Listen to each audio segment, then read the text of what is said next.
율법을 통해서도 갚고 율법 바깥에서도 갚으셔요. 그리스도는. 구속은 갚는다는 뜻이라니까요. 갚는 거예요. 페이하는 거, 페이오프 하는 거. 그리스도가 다 지불하셨어요. 그의 피가 지불 못할 게 없어요. 이것을 못 믿는 것은 이건 그리스도인으로서 정말로 심각한 거예요. 근데 구속은 구원과 달라요. 그러니까 구속 하나님이 다 갚은 거예요. 그러니까 나는 정말 감사한 거예요. 난 날마다 지성소까지 갈 수 있어요. 왜요? 그분이 다 갚았으니까. 새롭고 산 길을 열어뒀기 때문에 지성소까지 가자고 그러는 거예요. 지성소까지 히브리서 6장에 그것까지 가자고 하잖아요. 그럼 어떻게 가요? 못 가지. 그러나 그분이 갚으셨기 때문에 갔고 그분하고 나하고는요. 벌거벗었으나 부끄러워하지 아니하는 수준까지 가야 돼요. 놀라운 관계. 이거는 진짜로. 내가 사함받은 게 너무나 많다는 것을 깨달아야 그분이 더 사랑스러워져요. 진짜로. 그러니까 그분이 나를 모든 것을 갚고 모든 것을 구원했다는 그 믿음 안에 더 거하세요. 이 믿음 안에 거하지 못하기 때문에 구원이 없는 거죠. 이 믿음 안에 거하지 못하기 때문에 우리에게 풍성이 없는 거죠. 그러니까 이건 그리스도가 이룬 사건이라니까요. 그 피 한 방울이 이사야서 41장에 보니까 온 세상은 여호와께 바다의 한 방울밖에 안 된다 그러거든. 이사야 41장 18절 말씀. 온 세상은 여호와께 바다의 한 방울도 되지 않으며 그래요. 거꾸로 그리스도의 피 한 방울은 우주보다 더 커요. 그 피가 우리한테 뿌려졌는데 여러분 죄하고 그리스도의 피하고 대하려고 생각하지 마세요. 진짜 어리석어요. 마태는 예수의 피는 죄 사함을 위한 피고요. 이 죄라는 단어는 우리가 생각하는 이상의 어마어마한 이 단어도 우주적 단어고 사함은 우주적인 것을 넘어서는 초우주적인 단어예요. 이게. 죄라는 단어는 내가 그냥 행위로 하는 그런 걸 넘어서서 나라는 죄가 사망이라는 하나님과의 관계까지 무너뜨릴 수 있는 인간 존재의 모든 불행과 근원과 악과 저주와 흑암과 모든 만악을 다 포함한 본질 자체를 죄라고 불러요. 이게. 그게 내 안에 있다는 거예요. 그런데 예수의 피가 이것을 사함이라는 거 우주적으로 내보낸 것을 가리켜요. 이것이 그리스도 안에서 일어난 거예요. 너무 감사한 거예요. 그래서 이제 죄의 개념도 그리스도 바깥에서의 죄와 그리스도 안에서의 죄가 달라져. 왜? 우리는 생명의 새로운 법칙 안에 들어와서 생명의 법칙 안에 생명의 죄가 따로 있어요. 생명 안에서의 우리의 죄는 이제 다른 죄가 돼요. 그래서 이제 아마 내일 오후에 조금 살펴보면서 제가 얘기하겠습니다만 그 죄는 이제 엄밀하게 이야기하면 사랑 않는 것이 죄예요. 왜? 사랑의 빚은 받았잖아요. 그러니까 이제부터 죄는 뭐냐면 사랑을 안 하는 게 죄예요. 그리스도인은 사랑을 안 하는 게 죄가 돼요. 그 다음 악심이 죄예요. 불신, 악심. 그 다음 교만이 죄예요. 전에는 하나님을 아예 안 믿는 게 죄고 나의 모든 행위 자체가 다 죄예요. 그런데 예수 그리스도 안에서 새법 안에 옮겨지면서 새법의 법칙은 내 안에 악심이 죄예요. 그 다음 내가 할 수 있다고 스스로 할 수 있다고 생각하는 하나님의 영이 없이 스스로 할 수 있다고 생각하는 교만이 죄예요. 그 다음 형제를 보고 사랑하지 않는 것이 죄예요. 미워하는 게 전에는 죄였는데 이제는 사랑을 안 하는 게 죄가 된다니까요. 그러니까 왜? 사랑을 하라라는 생명의 계명이 이건 적극적 계명이니까. 그러니까 이제 죄의 개념조차도 달라져요. 그러니까 이제는 그리스도 안에서 죄라는 것도 십자가 전후에 의해서 놀랍게 그 속성과 내용 자체도 달라지게 됩니다. 그리스도 이전의 죄는 나의 가장 심각하고 가장 비참한 문제이고 나를 끌어내리는 내 안에 어떤 악한 실제였어요. 밖에서는 사탄이라고 그러고 내 안에 들어오면 그게 죄라고 불리우는 거였어요. 이 죄는 밖에 있는 사탄보다 더 진화돼 가지고 나하고 하나 된 내 안에 자라고 있었던 어떤 숙주였어요. 그런데 그리스도가 이것을 사함이라는 것은 용서를 가리키는 단어가 아니에요. 제거하다, 내보내다, 없애버리다, 이기다, 씻어버리다, 강력히 뽑아버리다 모든 동사의 뜻을 다 가진 단어예요. 이걸 아포히엠이라는 단어예요. 헬라어 단어가. 뭐라고 말을 할 수 없는 단어예요. 이 단어는. 한 가지 뜻이 아니에요. 그게 그리스도의 피를 통하여 우리 안에 일어났다. 그러면 이거를 보면 야, 죄는 사망을 가져오죠. 죄는 어둠을 가져오죠. 근데 이 죄라는 것 자체가 내가 생각하는 게 이상이라니까. 그러니까 우리는 이제 당분간은 10년간은 죄가 무엇이냐. 내가 하나님을 신뢰하지 않는 것이 죄라고 한 10년간은 그렇게 생각하셔요. 그래서 10년 후부터 자유롭게 다른 죄들을 좀 생각하시면 불신이 좀 처리되지 않을까. 악심이 처리되지 않을까. 하나님을 신뢰 안 하는 게 진짜 죄예요. 전 제 인생 이렇게 돌아보면서 내가 뭐 남들하고 싸우고 막 사람들 앞에 못된 짓 하고 별별 죄들 많았는데 로마서 1장 16절 말씀하고 있는 거예요. 제가 한 18절 말씀하고 있는 거예요. 제가 얘기하는 게 아니라 로마서 1장 16절 복음에는 하나님의 능력이 나타나죠.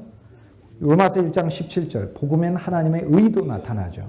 복음 자체가 능력이 돼서 우리를 끌고 가요. 우리를 구원에 이르게 해요. 내가 구원을 받고 안 받고가 아니라 복음이 나를 구원으로 끌고 가는 거예요. 그러니까 복음에는 하나님의 능력이 들어있어 구원에 이르게 한다고 그러잖아요. 나를 구원에 이르게 하고. 그 다음 복음에는 하나님의 의라고 하는 하나님의 옳음이 들어있는 거예요. 그냥 하나님의 의를 어떻게 체험하죠? 구약에 아브라함이 하나님을 믿으니 의로 여겼죠. 그러니까 아브라함이 하나님을 믿으니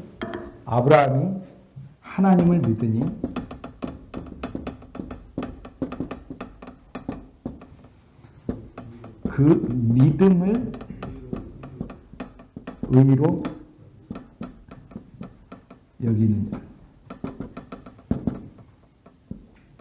그 믿음을 의로 여기. 존재가 아니고요. 나를 의로 여긴 게 아니고 내 안에 하나님의 믿음을 나의 의로 보신다는 거예요. 근데 이 믿음을 통해 아브라함은 약속을 받죠. 약속이 언약으로 세워졌죠. 누군가 죽어서 누군가를 낳는다는 거죠. 그게 이삭이 태어났죠. 이삭은 계속 태어나다 보니까 갈라디아서 3장 16절 이것이 구약 성경 전체를 푸는 키입니다. 아브라함에게 약속하신 것은 많은 자손이 아니요 한 자손을 약속한 것이니 이 한 자손은 곧 그리스도시니라. 그러니까 무슨 얘기냐? 하나님이 아브라함에 이렇게 약속했어요. 아브라함아 하늘의 별을 봐라. 많은 자손을 내가 너한테 주겠다. 이렇게 약속한 게 아니고 아브라함아 하늘의 별을 봐라. 내가 너한테 한 자손을 주어 한 자손을 통해 하늘의 별과 같게 하리라. 그렇게 얘기한 거예요. 그러니까 아브라함이라는 한 사람의 믿음을 통해 다른 사람이 나도 아브라함 믿음 같아야지. 나도 아브라함 믿음 같아야지. 이렇게 아브라함 복제가 계속 나온다는 얘기가 아니고요. 하나님께서 아브라함을 통해 어떤 우주적 한 존재를 주어서 우주적 한 존재를 통하여 하늘의 별처럼 많은 존재가 나오게 한다는 거예요. 그러니까 아브라함에게 약속한 그 약속의 자체는 이삭이 아니에요. 왜 이삭이 아니에요? 이삭한테도 똑같은 얘기 하시거든. 태어난 이삭한테도 이삭아 하늘의 별처럼 많은 자손을 한 자손을 내가 내게 주어 하늘의 별처럼 많은 자손을 얻게 하리라. 그 자손이 얻게 하리라. 이게 헤브라이즘이에요. 그러면 이삭은 나를 통해 그 한 자손이 나오는구나. 근데 내 삶 전체도 그 한 자손의 삶으로 하나님 사용해줘요. 그러면 그 한 자손은 이삭처럼 살 거예요. 왜? 그 한 자손이 나의 이삭이 되실 거예요. 나의 이삭이 돼서 나의 환란의 우물들을 다시 되찾게 기쁨의 우물로 바꿔주실 것이고 내가 공경에 처할 때마다 다시 나를 소생시키고 나로 우물을 파주게 하는 그 이삭으로 나한테 오실 거다. 그러니까 이삭은 자기 삶을 살면서 약속을 받으면서 약속의 삶 안에서 그리스도의 삶을 미리 살아서 우리 보고 나중에 메시아가 오면 메시아가 내 삶을 살았던 그 삶을 너희 삶 안에 그대로 살게 해줄 거야 라고 얘기를 하고 있는데 그래서 갈라디아서 3장 16절 아브라함에게 약속하신 것은 많은 자손을 약속한 것이 아니요 한 자손을 약속하셨으니 이 한 자손이 곧 그리스도시니라. 이 그리스도 예수가 오면 로마서 1장 17절에서는 복음에는 하나님의 의 자체가 나타났는데 이제 그리스도 예수가 의가 돼요. 그리스도가 의 자체가 돼요. 그러니까 우리가 그리스도를 믿을 때 믿음이 하나님이 우리를 의로 여기는 믿음이 우리 의가 되고 두 번째 그 약속의 자손 그리스도를 믿어서 그리스도가 우리의 의 자체가 이제는 되시고 그리스도가 자라나며 의 자체가 자라나고 그리스도가 우리 안에서 점점 우리 실제가 될 때 우리가 의인으로 되어가는 거예요. 그러니까 처음부터 우리가 하나님을 믿었다고 우리가 의인이 되는 게 아니고 하나님을 믿어 우리 믿음이 의로 여기심을 받고 우리 믿음을 통하여 약속의 한 자손이 우리 안에 태어나며 태어난 그리스도가 우리 의 자체가 되시고 이 그리스도가 우리 안에 성장하며 우리 존재를 사로잡으며 우리는 머리부터 발끝까지 의로 조성되는 것이죠. 이게 그리스도의 자라나심이 의의 자라나심이죠. 자, 그렇다면 1장 17절에는 16절에는 복음의 능력이 있어 복음이 가진 능력으로 우리를 구원에 이르게 하지 내가 무슨 구원을 받느니 못 받느니 내가 구원을 이루느니 못 이루니 그럽니까? 바울이 너희 안에 구원을 이루라 라고 이렇게 이야기하는 그리스도의 영을 통하여 라고 얘기하는 그리스도의 영을 통하여 1장 17절은 복음에는 하나님의 의 자체이신 그리스도가 우리 안에 복음 안에 그러니까 우리가 복음을 알고 들으면 들을수록 기쁜 소식이죠.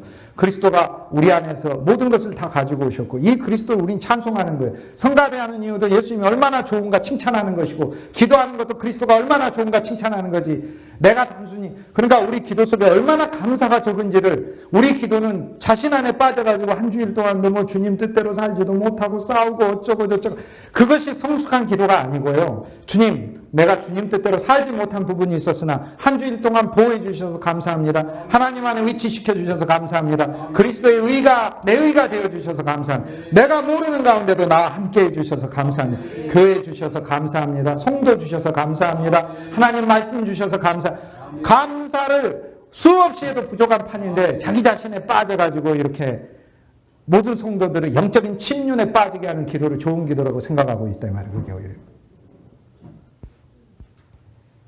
우주적 목욕탕이신 그리스도 안에서 우리가 언제나 씻음을 받으니까 얼마나 감사한 거예요.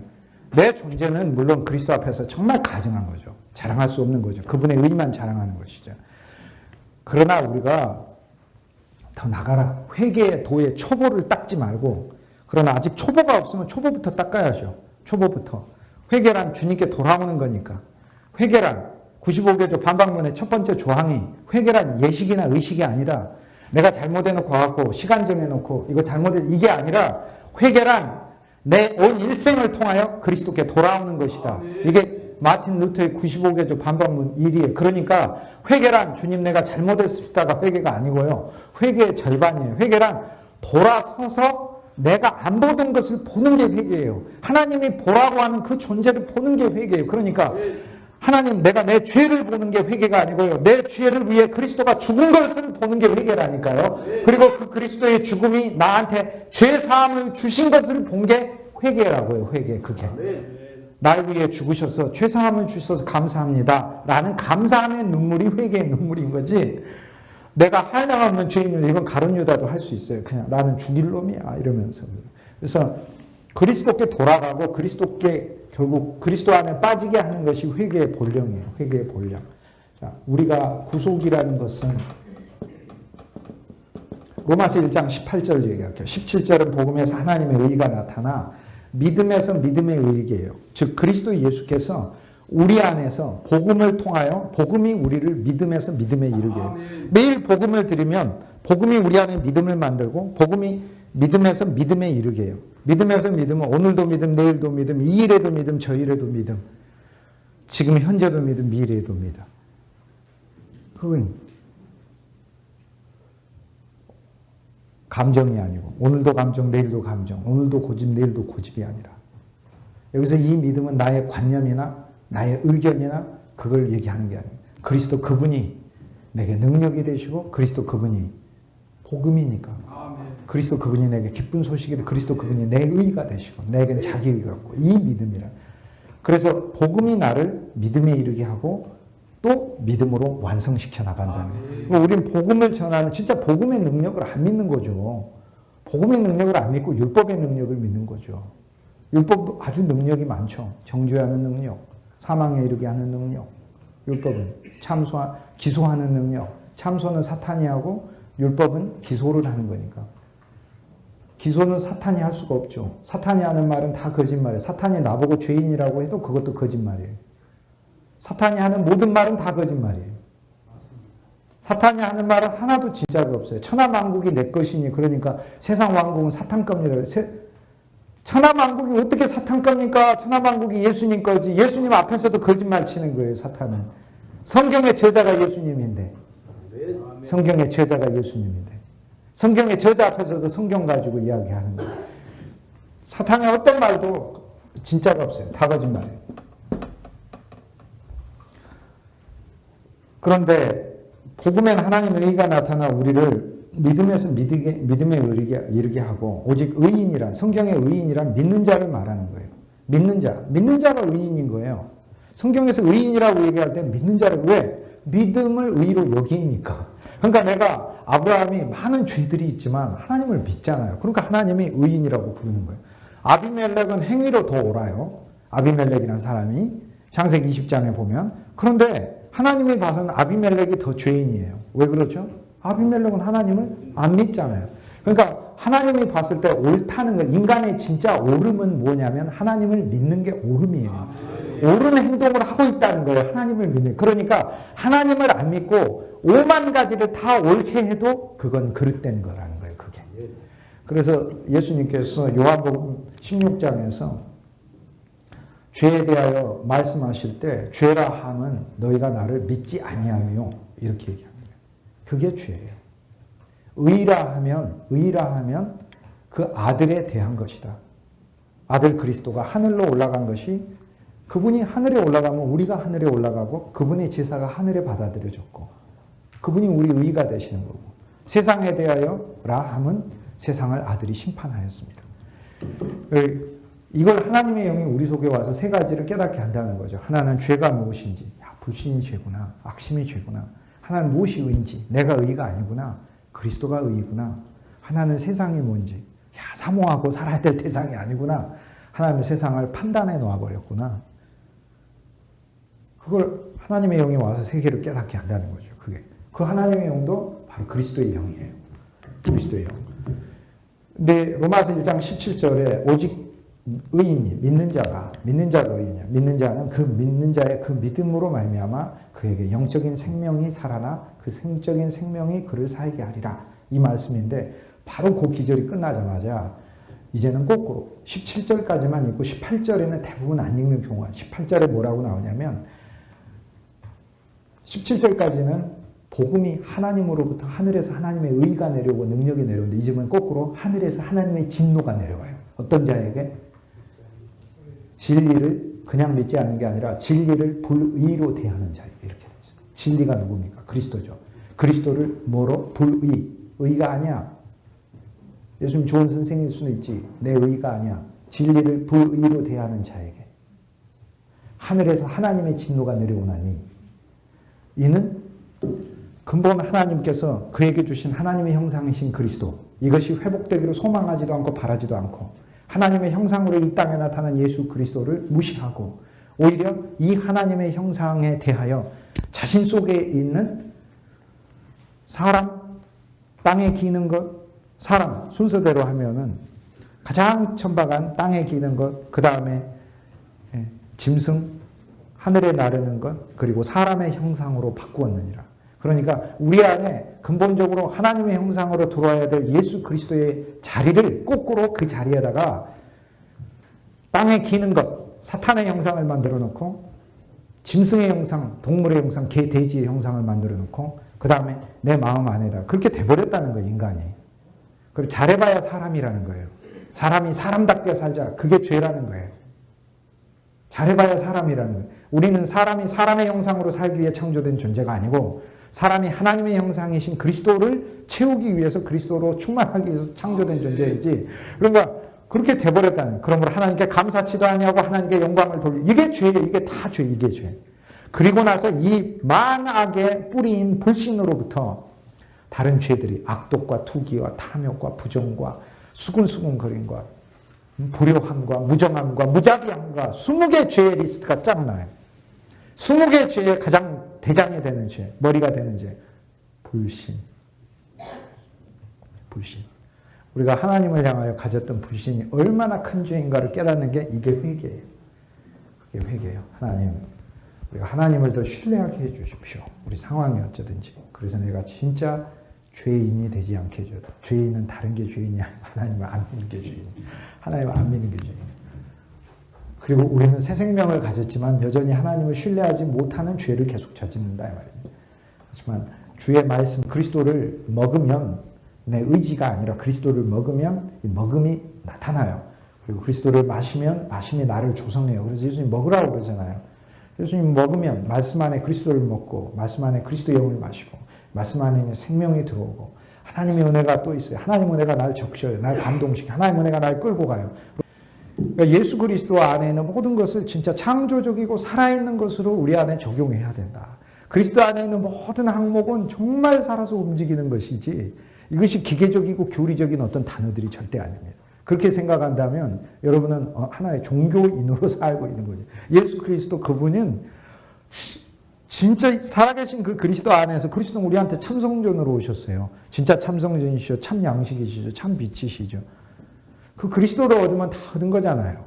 진짜 그 그리스도 안에. 그리스도 얻었는데 평강이 있는 거고 그리스도 안에 기쁨이 있는 거고 이미 나는 기쁨과 평강을 가진 거니까 내가 뭐 마음이 슬프든 어쩌든 상관없어요. 난 기쁨이 있는데 뭐 어떡할 거예요.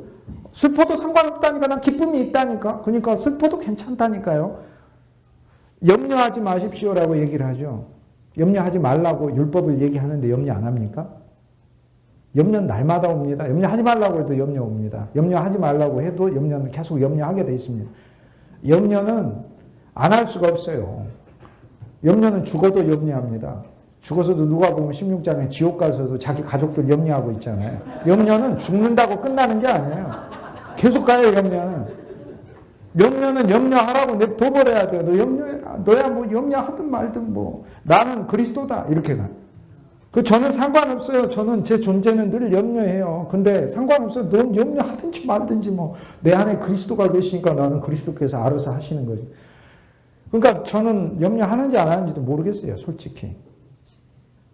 왜냐면 나는 염려하든지 말든지 내버려 둔다니까. 나한테 그냥 너 염려해라. 너 아담은 아담대로 살. 니는 뭐 십자가에 못 박힌 존재인데 뭐 하거나 말거나 이렇게 되죠.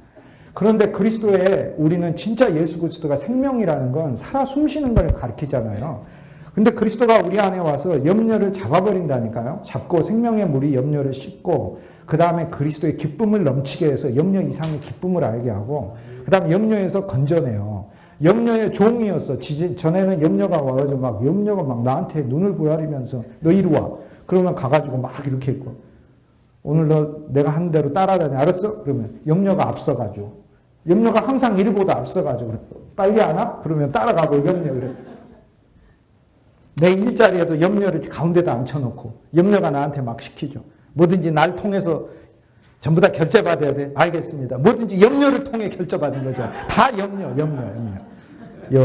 염려. 아침에도 염려, 저녁에도 염려. 근데 그리스도는 우리를 자유케 하셨잖아요. 그래서 진짜 그리스도를 먹으면 자유함이 생겨서 염려가 이렇게 오면 염려로부터 자유함을 느끼게 하셔가지고 염려가 오면은 저는 염려 와요. 자주 와요. 자주 찾아오는데 전에는 막 염려가 와서 눈퍼라리고 지금은 염려가 와서 사정해요. 저한테. 내가 한 1시간만 있다가 하면 안 되냐고 그렇게 해서 1시간은 내가 바쁘니까 안 되고 한 20분, 15분, 10분 정도 있다 가라. 그렇게 하면 고맙다고 막 그러고 그래요. 그래서 한 10분 정도 있다 가요. 심심하면 또 와? 내가 이러고 해요. 그래서.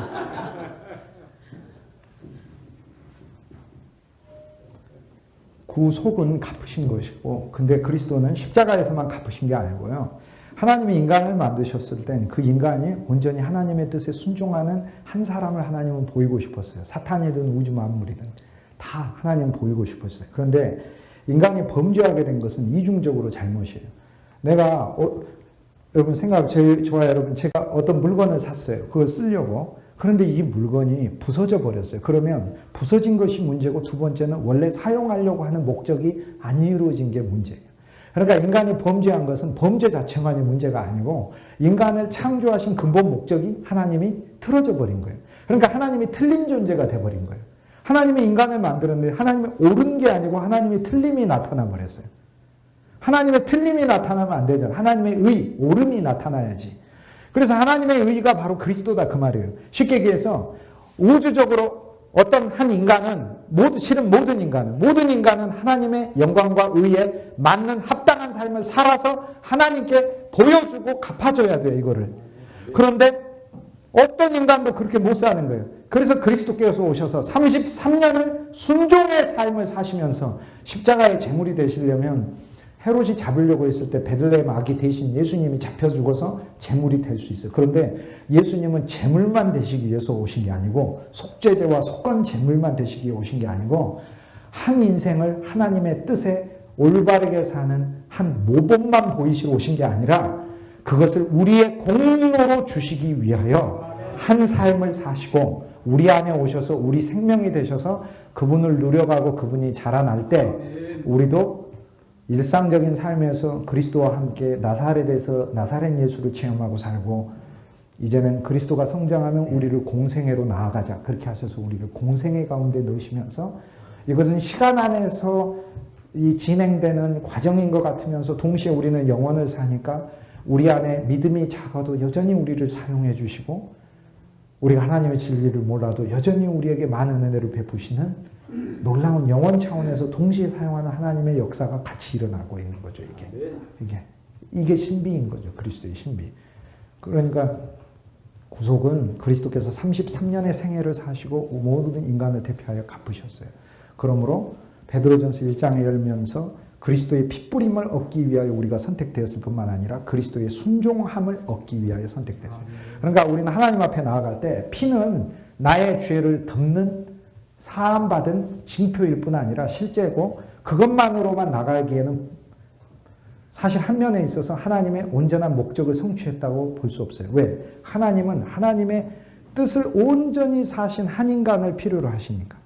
그런데 그리스도가 사신 거예요. 그리고 사신 그 그리스도가 내 안에 오심으로 그분의 삶이 내 것이 되었어요. 그러므로 바울이 로마서 6장 3절이 너희가 그리스도 예수와 함께 침례를 받음으로 그리스도 예수 안으로 침례를 받음으로 너희가 그의 죽음 안으로 침례를 받은 것을 알지 못하느냐 이렇게 얘기해요. 무슨 얘기냐면 너희가 그리스도라는 분 안으로 빠졌다 이 말이에요. 침례가 아니고 내자가 없어요. 원문에. 예식이 아니에요. 너희가 그리스도 안으로 빠짐으로 다 빠졌으니까 그분이 태어난 게 내가 태어난 거고 그분이 침례받은 게 내가 침례받은 거고 그분이 여행하는 게 내가 여행하는 거 그분이 죽으시는 게 내가 죽은 게 되는 그러니까 너희가 그리스도 안으로 빠졌기 때문에 그리스도가 죽으심으로 당연히 너희가 죽은 것을 그 죽음 안으로 너희가 빠진 것을 알지 못하느냐 이렇게 얘기를 하는 거예요. 그래서 그리스도의 죽음 안에 우리가 빠져 있기 때문에 그리스도의 모든 성취도 내 것이에요. 그리스도의 모든 성취도. 이것이 루터의 그리스도인의 자유에 관하여라는 논문에 나온 내용이에요. 그리스도의 모든 것은 내 것이다. 33년의 순종의 삶도 내 것이에요. 그러면 나는 이 순종의 삶을 어떻게 살 것인가? 내 안에 예수 그리스도를 먹고 마시고 누리면 저절로 그분이 모든 일 속에 나를 주도하여 나가게 하시는 거예요. 그리고 내 안에 그분이 믿음을 주셔요. 이제는 이 믿음이 나로 하여금 어떤 일들을 자신 있게 할 수 있게 돼. 왜? 나는 하나님을 신뢰하니까. 이제는 수동적으로 앉아있는 자가 아니라 믿음 아래서 하나님이 내게 무엇을 맡기고 시키시든지 간에 나는 그 일을 감당해서 할 수 있는 사람으로 나가게 되는 거죠. 그렇죠. 하나님의 놀라운 은혜와 역사가 있게 되는 거죠. 구원은 하나님이 건져주신 거예요. 이겁니다. 어떤 아가씨가 물에 빠졌어요. 그래서 총각이 지나가다가 건져냈어요. 그걸 구원이에요. 구속은 뭐냐면 왜 빠졌습니까? 우리 아버지가 빚을 너무 많이 남겨줘가지고 도저히 빚장이가 와서 괴롭혀서 갚지 못해서 내가 자살해 죽으려고 했습니다. 그랬습니까? 빚이 얼마입니까? 얼마래? 그랬더니 나는 이 왕국을 소유한 사람인데 나한테는 그게 아무런 큰 돈이 아니니 내가 갚아주겠습니다. 이게 구속이에요. 그래서 구원은 그리스도께 건져진 게 구원이에요. 다른 게 구원이에요. 그리스도 안에 있는 게 구원이에요. 그러니까 오늘 하루라도 내가 그리스도 바깥에 있으면 사실 한 면에 있어서 실제적으로 내가 구원 받았지만 구원의 어떤 그 길에서 내가 잠깐 미끄러져 있었던 거예요.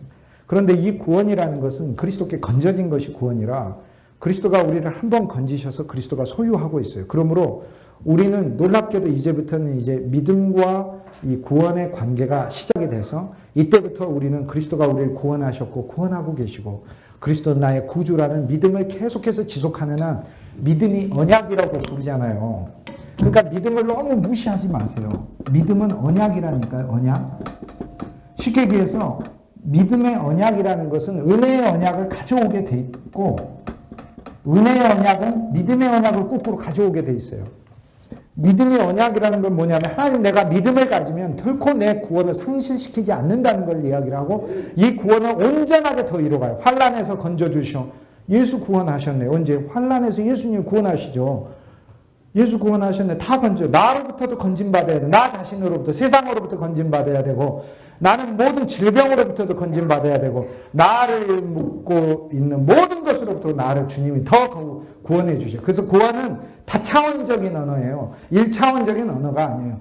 단순히 영원한 저주로부터 불못으로부터만 구원이 아니라 이 구원은 더 이뤄내고 더 깊어지고 더 깊어지고 더 깊어져서 그리스도의 더 깊이 안으로 들어가는 것이 구원이에요. 그러니까 나 자신으로부터도 벗어나. 어떤 사람은 불못에서는 구원받았는데 자기 자신으로부터 구원받지 못하고 세상으로부터 구원받지 못하고 빠져있는 사람들이 있죠.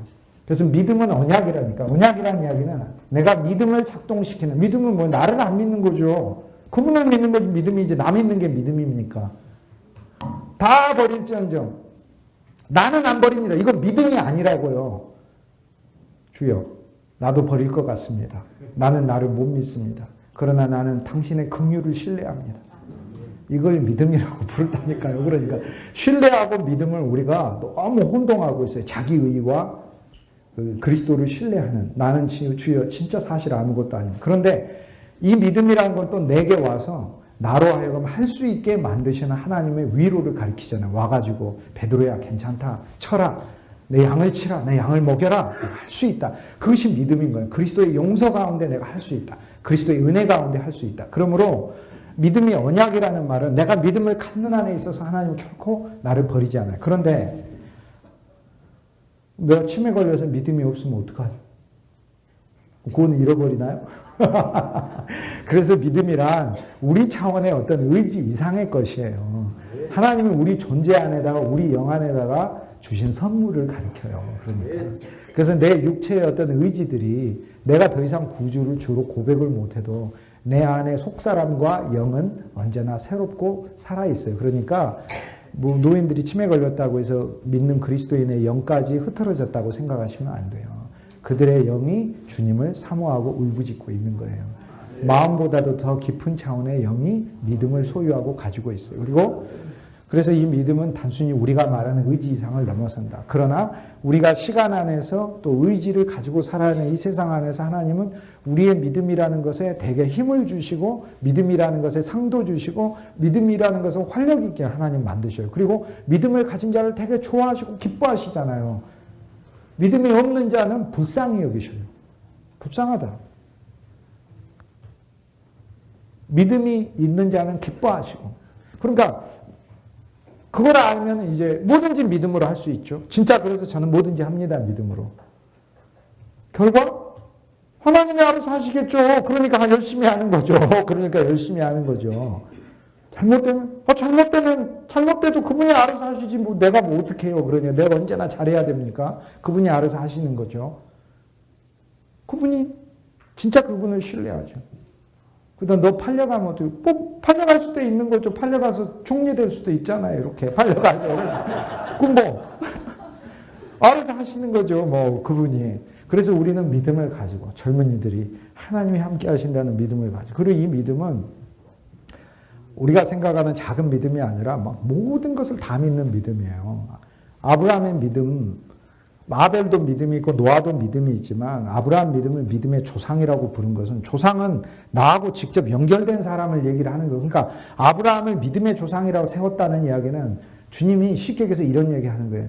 노아도 믿음도 좋고 에녹도 믿음도 좋고 아벨도 믿음도 좋은데 나는 너희들한테 아브라함 믿음이 있었으면 좋겠다 이렇게 얘기하시는 거예요. 그럼 아브라함이 뭘 믿었습니까? 하나님을 믿었나요? 그렇죠. 하나님 믿었죠. 근데 너무 추상적이잖아요. 그래서 성경이 얘기해 주잖아요. 하나님 나타나서 아브라함아 내가 너로 큰 민족을 이루게 하고 그러니까 아멘. 내가 너의 이름을 창대하게 하고 아멘. 내가 너로 하여금 만방의 복의 근원이란 단어 없어요. 그 복 자체가 되게 하며 아멘. 너가 복만 될 뿐 아니라 너로 인하여 만인이 복을 받으리라. 와, 아멘. 이렇게 되는 거예요. 그걸 믿는다는 거죠. 거기서부터 믿는 거. 그 다음에 약속을 주잖아요. 아들이 태어나요. 와, 아멘. 나의 어떤 새로운 존재가 나겠네. 우리 아들 이삭인가 봐. 그러나 아브라함은 수준 낮은 아브라함에서 수준 높은 아브라함으로까지 가요. 헤브라이즘의 아브라함이니까 이삭이 아니라 하나님 나를 통해 우주적 한 존재, 만인을 구원할 그 사람을 나에게서 나게 하시려고 하는구나. 라는 그 믿음을 갖게 되는 거죠. 그러면서 내 삶에 어떠한 일이 일어나든지 그는 이삭을 통해 나올 거니까 하나님 반드시 내 삶에 그를 주신다. 이삭을 주신다는 믿음을 갖고 살고 이삭을 통해 그리스도가 그의 후손으로 나올 테니까 그 믿음을 갖고 산 거죠. 그래서 약속을 가지고 사자.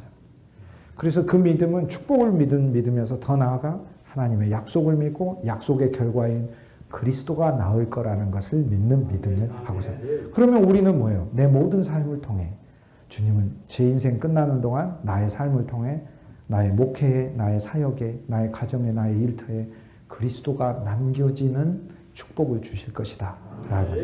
내가 베들레헴 아기처럼 나는 죽어가도 그리스도는 살아남듯 나를 통해 그리스도가 남겨지는 그런 사역을 하나님이 하실 거예요. 이게 믿음이라는 거예요. 이게. 구속과 구원은 그래서 다차원적이에요. 1차원적 단어가 아니에요. 그리고 우리는 이 구원을 잃어버릴 수 있느냐? 잃어버릴 수 있죠. 어떻게 하면? 악심을 품고 날마다 하나님을 향해서 이를 갈면서 하나님은 은혜가 아니야 라고 일부러 저항하신다면 잃어버리죠. 그럼 그렇게 되시던가요? 한번 해보세요. 되시는가요? 되면은 굉장히 신기한 분이에요. 저한테 꼭 알려주세요. 그게 되시는 분이면 굉장히 신기한 분이라니까요. 그러니까 저한테 알려주세요. 나는 막 예수 이름이 막 저주가 막 나오더라 이런 분은 저한테 알려주세요. 그게 안 돼요. 안 믿어보려고 하던데 되던가요? 내가 하나님 길을 안 가버려야지. 잠깐은 그럴 수 있는데 우리가 선택받은 자라 하나님의 긍휼의 그릇으로 선택받아서 긍휼을 넣으려고 하나님이 그래서 불가항력적인 은혜가 있어서 안 돼. 그래서 이룰 수 있으나 이룰 수 없어요.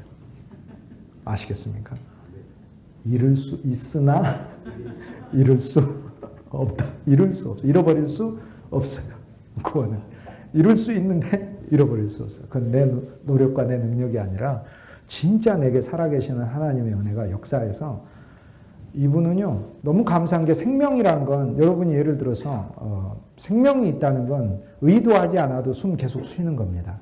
여러분 아침에 나오면서 계획표 짜가지고 오늘의 결심 하루 숨 3만 번 쉬기 해가지고 막 숨 쉬는 거 개수하면서 5,000번 부족하네 이러고 자는 게 아니라 생명이 저절로 숨을 쉬듯 그리스도가 우리 안에 생명이라는 것은요 이제 신앙의 주체가 내가 아니라 그분이 된 걸 이야기를 해요. 그러니까 신앙이 율법 안에 있을 때는 내가 구원을 이룰까 말까 이렇게 생각하는데 신앙이 생명 안에 오게 되면 그분이 생명이기 때문에 이 생명은 영원한 생명이고 하늘의 생명이고 부활의 생명이고 새로운 생명이고 신성한 생명이고 모든 것을 담고 있는 풍성한 생명이기 때문에 부활 생명이고 그래서 이 생명이 나를 끌고 가요. 그러니까 그리스도를 까먹어도 금방 예수님이 그리스도 생각나게 하셔요. 그리고 저도 사람 만나가지고 제발 진짜 세상 이야기 다른 이야기 내 자랑하고 싶은 거 많거든요. 그거 하고 싶은데 안 나와요. 안 나오고 나도 모르게 계속 그리스도만 이야기하고 있고 이러고 있으니. 예수님 얘기 좀 그만했으면 좋겠어요. 이렇게 얘기를 해도 계속 근데 왜? 예수님을 이야기하면 너무 즐겁거든요. 바울서신 읽어보세요. 창세전에 그리스도 안에서 우리를 선택하사 그리스도께서 우리의 구속이 되시고 그리스도의 지혜와 명철을 우리에게 주시고 그리스도 안에서 만물을 통일하고 다 성경은 그리스도가 누군가에 대해 말하는 거예요. 우리 설교는 그리스도가 우리한테 누군가에 대해 얘기하는 거예요. 그리스도는 우리 기업이다. 우리 땅이다. 그러므로 그리스도 가린 자는 실직자가 하나도 없어요. 그리스도를 벌어서 먹고 살고 그리스도로 인하여 우리는 그리스도라는 직업을 가지고 있으니까 그리스도는 우리 빛이고 그리스도는 우리 반석이고 부끄러울 때 나는 숨을 수 있어요. 그리스도라는 피난처로 숨어버려요. 그냥. 그러니까 누가 막 손가락질 해도 괜찮아요. 전 그리스도 안에 숨어 있으니까 네가 손가락질 하든지 말든지 내가 부인하냐 내가 인정하지. 난 죄인인데 어떻게 할 수 없지. 그리스도 안에 들어가가지고 그리스도의 뿔을 잡고 있는 거지 이렇게. 생명의 우물이 설치됐습니다. 시간이 많이 하고 동전은 내일 봐야 될 것 같은데 동전은 내일 제가 보여드리도록 할게요. 구원과 그래서 구속의 명확한 차이, 그 다음에 우리에게 영원한 생명을 주시고 구속만 주신 게 아니라 영원한 생명을 주시고 이 생명이 우리로 하여금 이끌고 가는 거죠. 그래서 사마리아 여인은 우물을 뚫어 왔잖아요. 우물을 뚫어 와가지고 자기 수고로 하는 종교에서 야곱의 우물로 왔는데 거기 진짜 야곱의 우물이 서 계신 거죠. 야곱의 우물이 아브라함의 우물이 있고 이삭의 우물이 있고 야곱의 우물이 있어요. 아브라함의 우물은 뭡니까? 아비멜렉한테 산 거 아닙니까? 믿음을 통해 화목하게 되는 우물이에요. 믿음의 우물이에요. 이 믿음은 하나님과 화목하고 이웃과 화목해 하는 우물이 설치된 거예요. 그리스도가 내 안에 와서 나는 이제 다른 사람과 화목할 수 있게 됐죠. 왜요? 그리스도의 죄 용서함을 받은 내가 누구를 정죄하겠어요? 누구를 정죄합니까? 예수님이 네가 죄가 더 없으면 돌 던지라고 그러는데 뭐 어떻게 합니까? 물론 표면적으로 대보면 저보다 많은 사람이 있을 수는 있겠지만 하나님의 은혜와 사랑을 더 많이 받은 자가 조금이라도 작은 죄를 저지르는 건 그건 더 큰 죄잖아요. 그러니까 표면적으로 죄의 크기를 댈 수가 없어요. 모세가 뭐 얼마나 큰 죄를 저질렀습니까? 성질 한번 내가지고 바위 2번 쳤다고 예수님이 하나님께서 막 성질 확 내시고 막 그러시잖아요. 이렇게. 물론 영적인 의미죠. 첫 번째는 한 번을 쳐서 내고 두 번째는 말로 하라고 했어요. 말로. 왜 말로 해요? 따르는 반석인 그리스도가 십자가의 고난을 받아 창의 허리 상하여 물과 피를 우리를 흘려주며 물은 영원한 생명이요 피는 구속을 우리에게 주셨는데 이제 우리는 또 다른 수고를 통하여 또 다른 우리 자신의 또 다른 처짐을 통하여 그 의와 그분의 공로와 효험을 힘입는 게 아니고 내가 그분께 요청하여 그분이 내게 저절로 주시는 이 구원의 드라마를 위해 주인공으로 모세를 세워놨는데 아니 거기서는 뺨을 한 대를 때리라고 했더니 2대를 막 때리고 이렇게 하면서 오버하고 그러니까 감속이 컷 이래가지고 나오시는 거예요. 지금 현재 너 역할은 여기서는 반석이신 그리스도의 풍성을 얘기해야 되는 거야 라고 얘기하는데 네가 왜 여기서 성질내고 네가 왜 그리스도의 그렇죠. 몸을 2번 쳐서 그분의 십자가의 효염이 마치 또 한 번 또 다른 십자가가 있어야 되는 것처럼 네가 만드느냐 이렇게 되는 거예요. 그게 주님이 개입하신 거예요. 너 내 배우가 이 정도 돼가지고 지금 내가 초급지도 해야 되겠어? 예수님이 그렇게 얘기하시는 거 아니에요. 지금 하나님께서. 근데 그 역할은 어디까지냐면은 광야까지만 가는 역할로 미리 하나님이 해놓은 거예요. 왜 그렇죠? 본인이 율법을 대표하니까 율법은 약속의 땅에 못 들어가는 것을 보여줘야 하기 때문에 그런데 그걸 감사함으로 받아들였다 이 말이에요. 그러니까 모세가 약속의 땅에 못 들어가는 걸 막 이글지글 하면서 여호수아는 들어가는데 말이야 나는 못 들어가게 하고 뭐 이럴 수가 있는 그게 아니라 하나님 감사합니다. 율법이라는 것의 대표말로 나라는 사람을 써주셔서 나의 역할은 쉽게 얘기해서 나를 따르면 광야까지밖에 못 온다는 것을 하나님이 보여주시는 놀라운 하나님의 경륜에 나를 주인공으로 써주셔서 진짜 감사합니다. 라고 얘기를 하는 거잖아요. 그게. 그 얘기를 하는 거죠. 우리 안에 이제 생명이 설치가 돼서 아브라함의 우물은 믿음의 우물이죠. 그래서 이 믿음의 우물로 우리는 아비멜렉 같은 존재가 아브라함이신 그리스도와 함께 화해하게 됐고 그러면 언약을 맺었죠. 언약을 맺었는데 이 언약 안에서 선물을 받았잖아요. 암양 7을 받았죠. 그러니까 평화도 그리스도고 내가 주어야 될 것도 그리스도예요. 암양 7. 7은 온전한 그리스도예요. 그러니까 우리는 누군가 진짜 교회 생활 안에서 참 평화를 이루고 싶다면 진짜 그리스도 예수가 암양으로서 누구에게 주어질 때 참 평화가 와요. 그러므로 내가 물 한 그릇을 줄 때도 그 안에 그리스도가 들어서 줘야 돼요. 내가 돈이 많은데 너 줄게. 이 자기일 뿐이에요.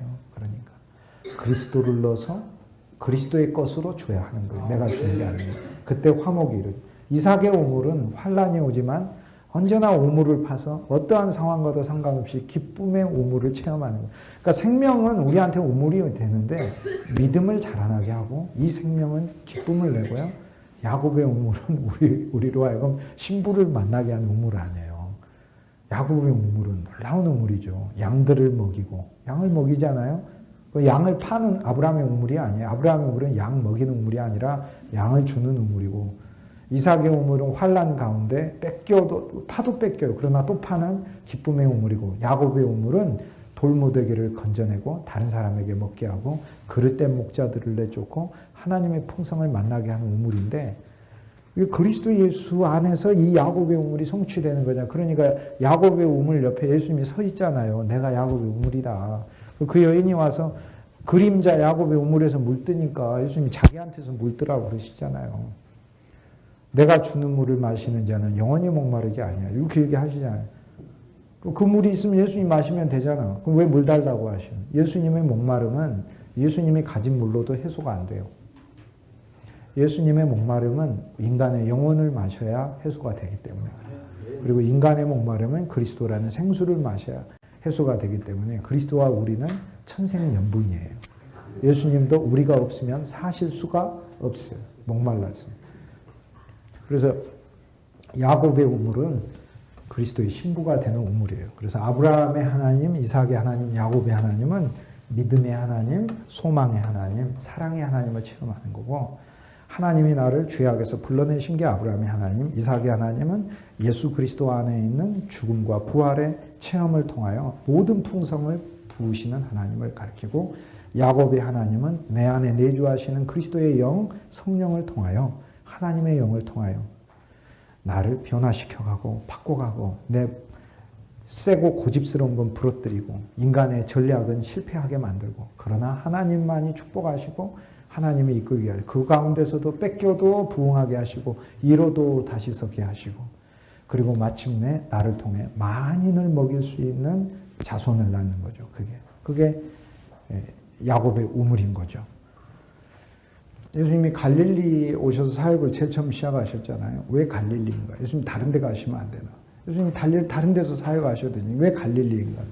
예수님 갈릴리에서 사역하신 이유는 예수님의 사역 자체가 인간을 구출하시는 게 첫 번째 목적이고 영원한 생명을 주신 게 두 번째 목적인데 갈릴리가 이스라엘의 12지파 중에서 제일 먼저 끌려가고 포로된 제일 비참한 지역이에요. 그리고 갈릴리는 유대 땅에서 제일 무시받는 지역이고 솔로몬이 팔아버린 지역이고 그 땅을 사갔던 두로왕 히람조차도 사기 부동산에 걸렸다고 해가지고 다시 돌려준 땅이고 갈릴리 사기 부동산, 기획 부동산 솔로몬한테 걸려가지고 내가 이거 소나무, 백양목, 목재 다 뺏기고 대금도 못 받고 이렇게 해가지고 지금 같으면 소송 걸려가지고 솔로몬이 크게 잃을 수도 있었는데 그런 땅이에요. 그 땅에 갈릴리 20고을을 주었으나 히람이 그 땅을 돌아보고 지금 내가 완전히 속았구나 솔로몬한테. 세상에 진짜 뭐 지혜롭다더니 진짜 이 인간 진짜 지혜롭네 이렇게 돌려줘. 그랬던 그런 땅이에요. 제일 먼저 끌려가고 아시리아가 제일 먼저 침공해서 제일 먼저 포로로 끌려간 지파가 스불론과 이사갈 지파예요. 납달리 지파. 그럼 그리스도가 모든 지파 중에 제일 먼저 위로해야 될 대상이 갈릴리예요. 그래서 예수님이 갈릴리에 오셨다는 건 예수님이 우리 인생에 어떻게 사역하시는가를 맨 처음 보여줘요. 베들레헴에서 태어나셨다는 거 그분의 본질이 왕이시라는 걸 가리키고 나사렛에 와서 사셨다는 얘기, 즉 갈릴리 나사렛에서 와서 사시고 갈릴리 가버나움에서 활동하시고 갈릴리 주위에서 먹이신다는 건 예수님이 우리에게 올 때 우리를 먼저 예루살렘으로 데려가셔서 예루살렘 거룩한 곳에서 우리를 조성하는 일에서부터 하나님의 사역을 시작하는 게 아니고 우리 인생의 가장 험하고 괴로운 밑바닥에서부터 그리스도는 오셔서 우리 삶을 하나하나 치료해 가시고 우리에게 하나님의 풍성을 알게 하시고 우리를 구출하여 주시고 세상에서 갈릴리 소망 없는 자들에게 하나님의 제자로 바꿔주. 그러니까 삶의 현장에서 먼저 역사하는 예수 그리스도를 보여주시는 것을 가리키고 그 다음 우리로 하여금 갈릴리에서 있지 말고 우리가 나와 함께 여행을 하자 하면서 하나님의 땅에 더 큰 풍성을 보게 하시면서 비전을 갖게 하신 다음 그 다음 이방 지역 가이사라 빌립보까지 끌고 가셔서 북쪽에서 제일 큰 도시에 가게 하시더니 거기 이방 사람들이 80%나 돼 있는데 그곳에서 베드로한테 물어봐요. 내가 누구냐? 주는 그리스도시요. 왜 물어봅니까? 베드로야. 너는 베드로라. 내가 너 교회를 세우리라. 뭔 교회를? 이방인도 포함하고 우상을 믿는 자들도 다 건져내는 선교의 비전을 주려고 거기까지 끌고 가서 물어본 거지. 그럼 예수님이 거기 성지순례 가셨습니까? 예수님이 그곳에 가서 단셈에 폭포 보러 가셨습니까? 예수님이? 그게 아니잖아요. 그게. 뭐 우상이 많으니까 베드로가 예수님 어떻게 믿는가 물어보려고 했다고. 예수님이 그 정도로 이렇게 조금 이렇게 차원 낮게 이런 분이 아니셔. 베드로야, 여기가 북쪽으로 가는 제일 큰 도시야. 너 갈릴리에서 고기 잡는데 너 잘 알잖아. 너도 여기에 고기 팔러 와봤지? 사람 낚는 어부잖아, 너 이제. 여기에 이 많은 사람 보이지? 나의 교회는 유대인이고 이방인이고 다 포함할 거란다. 내가 교회를 세우리라. 이 교회. 바로 이곳에서 이 복음은 위로 퍼져가리라. 선교의 비전 세워주러 가신 거지. 그러니까 갈릴리라는 것은 우리 삶의 현장에서 그리스도가 와서 역사한다는 걸 말해줘요. 그러므로 어떤 인간이든지 주 예수 그리스도를 믿을 때 주 예수님은 그 사람의 삶에 다가오셔서 그 사람의 가정에 어루만져 주시고 아픈 거 있으면 치료해 주시고 환난도 고쳐 주시고 그 다음에 그분이 진짜 메시아시고 그리스도라는 거 알려주시고 그 다음에 우리 보고 제자하라고 그래. 제자. 나한테 좀 배우면 안 되겠냐? 나를 배우면 안 되겠냐? 그래서 우리를 제자로 삼은 다음 그 다음 우리를 보고 그분의 여정으로 가자고요. 그래서 우리의 직장은 이제부터 그분의 여정의 장소가 되는 거예요. 우리의 교회도 우리 인생도 그분과의 여정이 되는 거예요. 이제는 갈릴리에서만 있는 자가 아니고 그분의 여정에 함께하는 자가 돼서 비전 트립을 먼저 갖고 그 다음에 이분은 우리를 예루살렘으로 데려가요. 데려간 다음 그분이 뭐를 하셔야 될지를 보여줘요. 새 사람인 그리스도조차도 십자가에서 죽으심으로 죽음의 능력을 알게 하셔요. 부활의 능력만 알게 한 게 아니라 그리스도의 죽음의 능력을 알게 하셔요. 그 죽음은 모든 것을 죽이는 죽음이죠. 부활의 능력만 아는 게 아니고 죽음의 능력입니다. 죽음은 사랑이고요. 그리스도가 안 죽으면 사랑이 아니잖아요. 그래서 우리로 하여금 이제 그 능력이 우리 안에 살아있게 하시고 예루살렘으로 데려간다는 건 우리의 목적지가 새 예루살렘이 되게 해야 한다는 것을 가리키고 가는 과정에 있어서 우리의 눈을 주님이 뜨이시는 거죠. 우리의 귀를 열어서 우리의 손발을 고치셔서 서로 섬기게 하고 누가 먼저 큰 자가 되냐 하면 낮은 자가 진짜 큰 자니라 섬기는 자가 큰 자니라 가르쳐 주시면서 새 예루살렘을 이렇게 지어가시는 거죠. 그래서 우리는 새 예루살렘을 짓는 일을 그리스도와 함께 하고 있는 거예요. 그러게 갈릴리에 그리스도가 오신 목적입니다. 그리스도께서 창세기에 이제 3장에 가면 3장은 심판이라고 하는데 하나님은 3장에 심판을 하신 게 아니고 3장에 하나님은 저주를 사람한테 저주하신 게 아니고요. 땅하고 뱀한테 저주를 했어요. 땅과 뱀한테. 그런데 그 이유가 있어요. 그것이 우리한테 축복이에요. 뱀은 저주받아야, 뱀이 저주받아야 그럼 축복이지. 그러면 뱀이 30배, 60배, 100배로 증가돼가지고 하는 그게 우리가 축복입니까? 그게? 뱀은 마음대로 활개치고 다니니까 뱀을 땅에 흙을 먹으라라고 제안해 버렸죠. 흙이 뭡니까? 인간의 육체지. 이스라엘 사람들이 그러면 세계에서 제일 뛰어난 민족 중에 한 민족인데 이스라엘 사람들이 4,000년 전에 이집트 사람들은 피라미드도 짓고 그러는데 이스라엘 사람은 뱀이 뭐 먹는지도 몰라갖고 흙 먹는다고 적어놨겠어요? 그 뱀은 영적인 뱀을 가리키고 이 흙은 인간의 육신적인 본질을 가리켜요. 그러므로 내가 내 타고난 나의 기질과 습성과 나의 재능과 나의 신분과 나의 명예와 지식, 육체로 만들어진 것들을 의지할 때 뱀이 거기 살아있다는 거예요. 그런데 뱀이.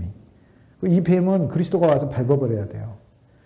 그런데 결국 이 육체의 부정이 이제 우리가 일어나야 되고 육체에 대하여 로마서 8장 1절에 육체는 하나님을 기쁘시게 할 수가 없고 육체는 하나님의 뜻에 순종하고 싶어 하지도 않고 하나님께 복종하려고 하지도 않고 육체는 하나님을 오히려 거역하고 하나님을 기쁘시게 하지도 않고 하나님의 뜻을 이룰 수도 없느니라. 그래서 내 자신을 신뢰하지 않고 그러나 주 예수 그리스도가 내 안에 생명이 되셔서 생명이 되니까 그분이 품어내는 거죠.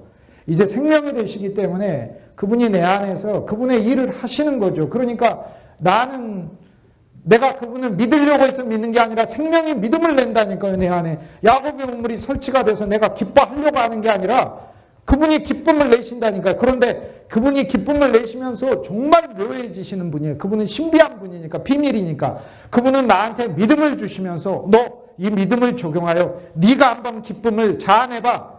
네 스스로에게서 나는 기쁨이 아니라 나를 의지하는 기쁨을 네가 자아내봐. 자아내게 되게 하시는 거예요. 이게 성장하게 하셔서. 그래서 슬픔이 올 때 과감히 믿음을 적용하여 확 깨버릴 수 있게 하고 얼마나 감사해 이게. 믿음의 힘까지도 알게 하고 하시니까. 그러니까 내 안에 생명만이 아니라 믿음 주시죠. 믿음과 더불어 은혜 주시죠. 은혜가 법칙으로 있죠. 은혜가 법칙으로 있다는 말이 얼마나 감사해요. 은혜는 한 번 오면은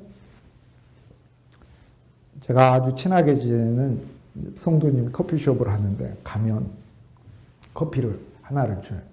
커피를 한 잔 마시는 커피를 줘요.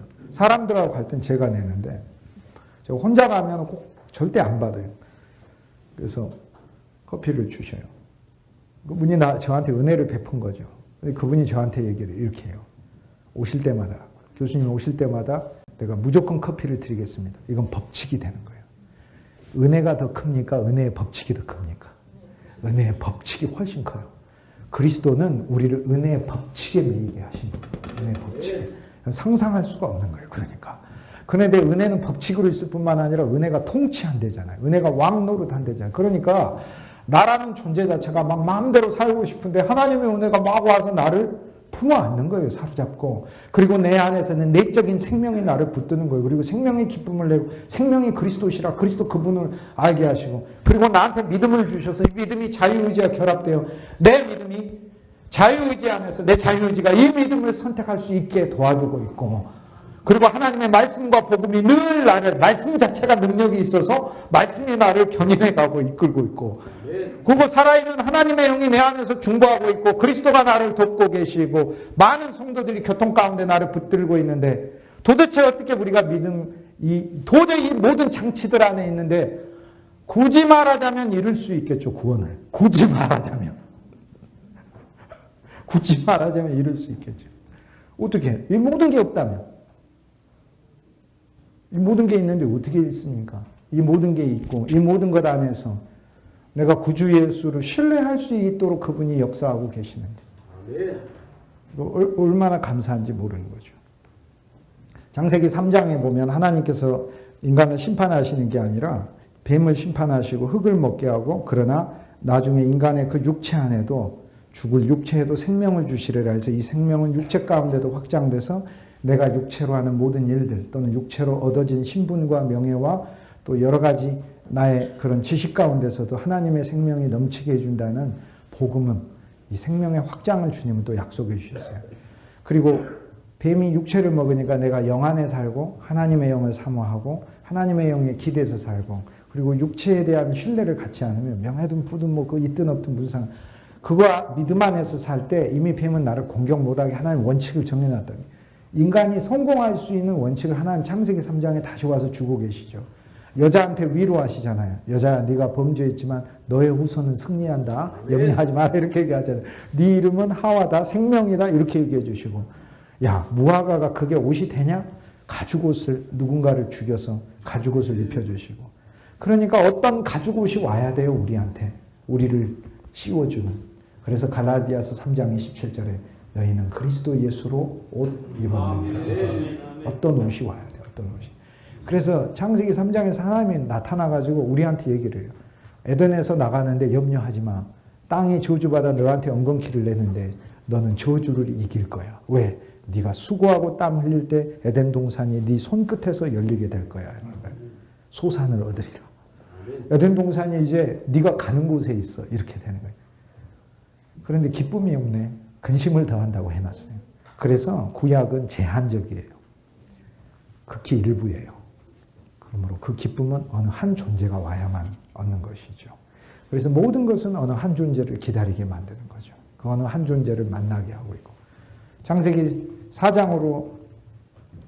3장 안에서 우리는 그리스도를 죄를 구속하시는 그 그리스도를 기다리고 그리스도가 여인의 후손으로 와서 뱀의 머리를 밟는 그리스도.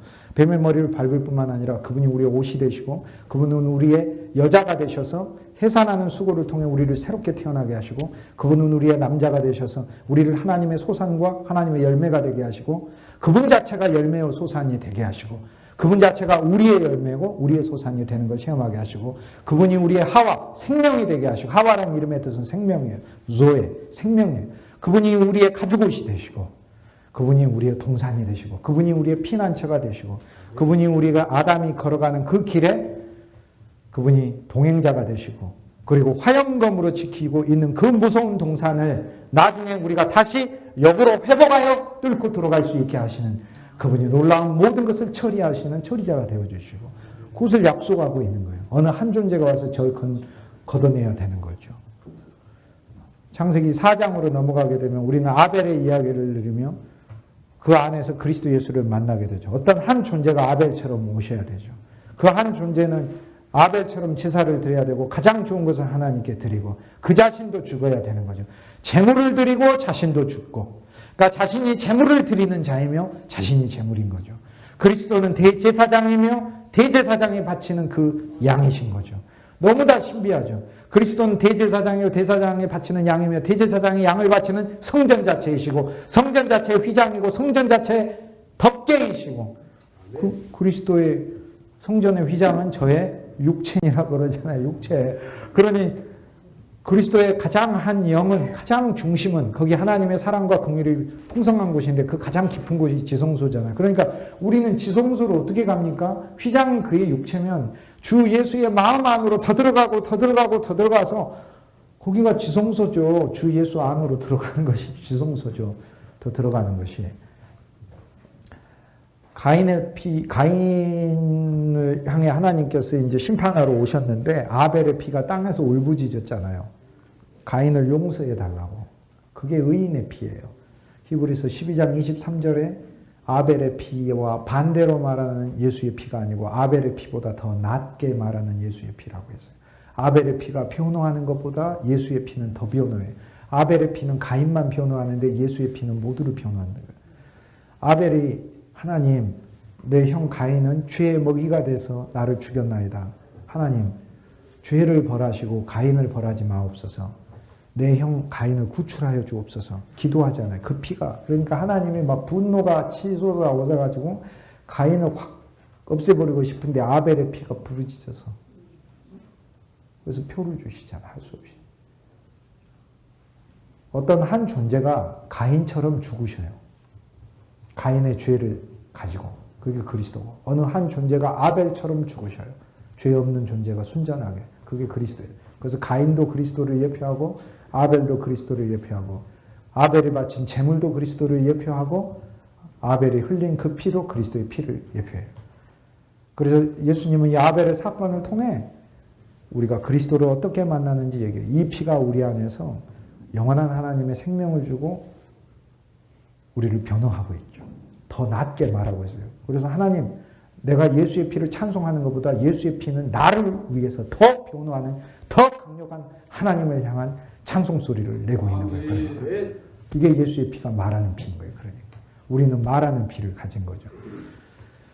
마태복음에서 예수의 피는 죄 사함을 위해 흘리는 피예요. 왜? 죄가 인간에게 가장 심각한 것이었으니까. 인간에게 제일 심각한 건 우리 차원에서는 사망이고 하나님 차원에서는 죄입니다. 우리 차원에서는 죄의 싹슨 사망이라 우리가 죽은 게 심각한 거고요. 내 인생도 사망, 내 가정도 사망 다 그게 심각한 거고 하나님 차원에서는 사망보다 죄가 더 심각해요. 왜? 죄는 불신이니까. 죽은 건 금방 살릴 수 있어.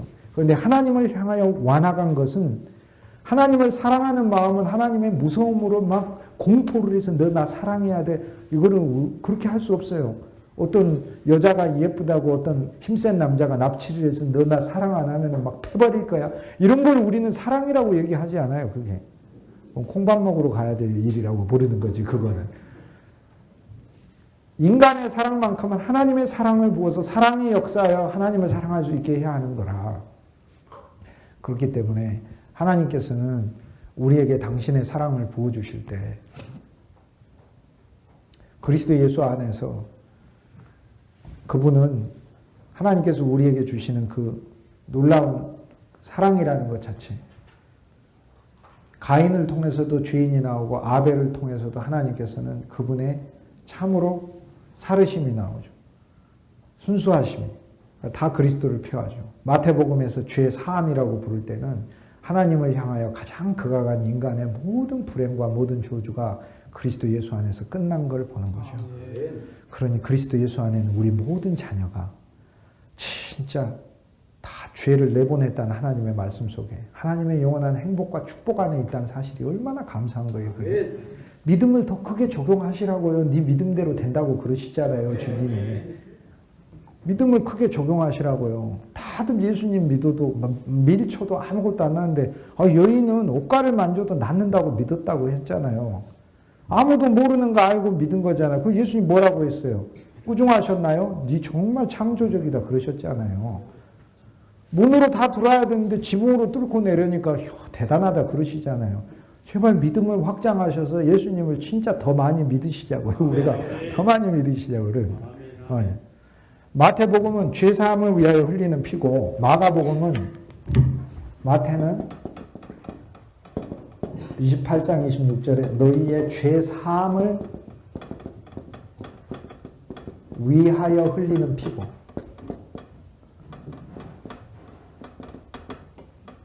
마가는 14장에 너희를 위하여 흘리는 피예요. 여기 틀려요. 왜요?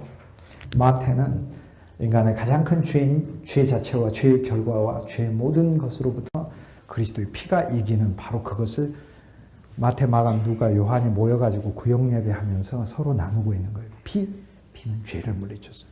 근데 마가는 죄뿐만이 아니라 우리 자신을 위하여 주신 피예요. 예수의 피엔 은혜가 있고, 예수의 피엔 생명이 있고, 예수의 피엔 구원이 있고, 예수의 피엔 능력이 있어요. 그래서 우리를 위하여 주신 피예요. 그러니까. 그래서 이 두 번째 피는 더 놀라운 거예요. 누가는 뭐라고 하냐면 이 피는 새 언약의 피라고 해요. 피 안에 새 언약이 있다고 그래요. 새 언약은 뭐예요? 내가 너희에게 은혜로 다가가리라. 내가 너희에게 생명을 주리라. 내가 먼저 너희를 찾으리라. 내가 너희를 먼저 설득하리라. 새 언약이라는 거예요, 피가. 그러니까 점점점 하나님의 은혜, 점점 종류가 다른 거죠. 그래서 아벨의 피 안에 우리는 인류를 구원한 하나님의 모든 은혜들을 담고, 뒤에 나오는 가인의 이야기도 전부 다 그리스도를 떠나서 사는 한 인간이 어떻게 악해질 수 있는가를 보여주고, 새로운 족보를 시작하며 이제는 한 장 한 장 그리스도 안에서 우리가 새 족속이 되었음을 말해주는 거고, 그래서 성경에 등장하는 모든 이야기들 자체는 바로 그리스도를 지칭합니다. 아브라함의 이야기는 믿음의 사람이 걸어야 되는 여정을 시작해요. 먼저 갈대아 우르에서 나오죠. 그 다음에 어디로 와야 됩니까? 세겜에 와서 살죠. 하나님의 능력을 뜻하죠. 세겜이란 말이 능력이니까 능력 안에 그리스도인이 되는 거예요. 그런데 하나님은 그 안에만 두시지 않고 더 전진시켜요. 베델과 아이 사이에 있는 그리스도인이래요. 그래서 어떠한 그리스도인이든 믿음의 혼란이 오게 돼 있어요. 아이는 쓰레기더미, 잿더미, 하나는 베델, 하나님의 집이에요. 그래서 하나님의 집도 아니고 쓰레기더미도 아닌 삶을 사는 과정이 있어요. 그래서 그러나 그 과정에서 하나님은 더 우리를 전진시키셔서 우리로 하여금 하나님에 대한 소망을 더 갖게 하고, 그러나 기근을 줘서 우리로 하여금 그곳을 떠나 다시 애굽에가 우리 안에 사라를 잃어버리게 하는 그러한 우리의 연약함을 경험하죠. 사라는 아브라함에게 약속이고 은혜를 가리키잖아요. 그러니까 성도가 살면서 은혜를 잃어버리고 하나님의 약속을 잃어버리는 믿음의 상실을 의미를 하는 거죠.